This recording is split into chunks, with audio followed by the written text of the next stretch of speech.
yo chali wange kyekiriwo toyitawo nkimanyi onoonya omulimu ogunoonyeza ebbanga omulimu oli mu myaka tofunanga mulimu abagunoonyeza omwezi myezi 2 myezi 3 naye ng'omulimu gubuze okitegeera naye ng'okeera ku makya n'oteeka mu ssimu yo n'ogera n'okebera ku platform ez'enjawulo ku Indeed ku LinkedIn ku Beyut ku Innovation ku Dubizo n'okebera emirimu gibuze osubmitinze kumpi buli wamu naye emirimu gibuze so ensobi gye tubadde tukola nga bannayuganda fe abali ku kyeyo wano mu ddongo ogenda ku platform ya Indeed n'osubmit ga direct CV yo oba oliawo ne cover letter ng'obisubmit nga direct ku platform eyo nkubuulira olinako 2% oba oliawo 1% kampani okuyita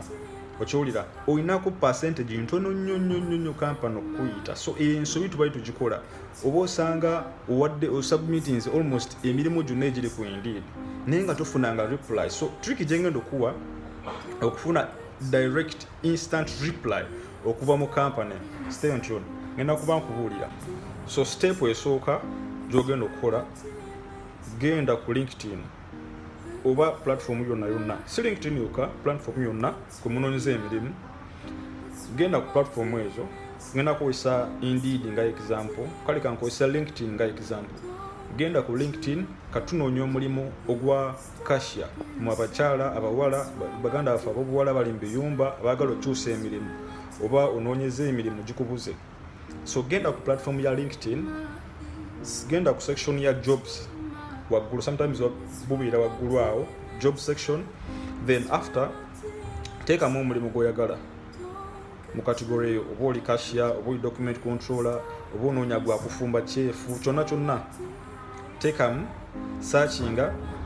LinkedIn ejja ku displayinga emirimu gyonna egiri mu category y'aba cashier oba aba security ejja ku displayinga awo wansi then what we are going to do is koona mu mulimu gw'okusanyusiza bubanga ofunye omulimu nga bagaba kasente akasava then koonako trick esooka yino step number 1 genda ku company name kubanga egyo emirimu gibaku company name LinkedIn eteekako gundi eteekako company name so kyogenda okukola genda okebere ka section ka company name ako erinnya lya company lyoba okopinga kyekitutwala ku LinkedIn oba kyekitutwala ku gundi ku Indeed tewali kirala genda okebere company name bw'omala gikoppe ogitwale ku Google osegeera koppa erinnya lya company name era ng'ogwo omulimu then genda ku Google searching a company eyo bw'oba ogifunye ku Google directly kubanga company esinga muno mu UAE zina website then genda ku website yaabwe teekamu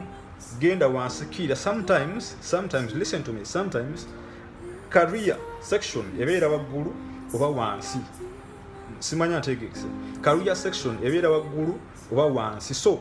kebera wansi bw'oba togirabyewo kebera waggulu so tuba tunoonya career then bw'ogenda ku company eyo website company noonya career weeri bw'okebera career tappinga mu career bajja kulaga emirimu gye balanga bw'osanga ng'ogwo omulimu guli ku website yaabwe ya company direct company then kiba kitegeeza omulimu oguli ku Indeed oba guli ku LinkedIn mutuufu then submitting a direct mu company website submitting a direct ogenda kufuna reply within 5 to 7 days ogenda kufuna reply okitegeera oba olina 99% company okola ki okuddamu naye buli otusubmitting emirimu direct ku Indeed oba LinkedIn oba Dubizo tulina 2% okuyitibwa oba oconsideringa CV zaffe so consider that ng'onoonya emirimu tandika okyusa engeri gy'okola ki gy'onoonyamu emirimu ku website tusearchinge direct tugende direct mu gundi mu company website kuba onoonyeza omulimu peace out kansuubire mu kitegedde baagala nnyo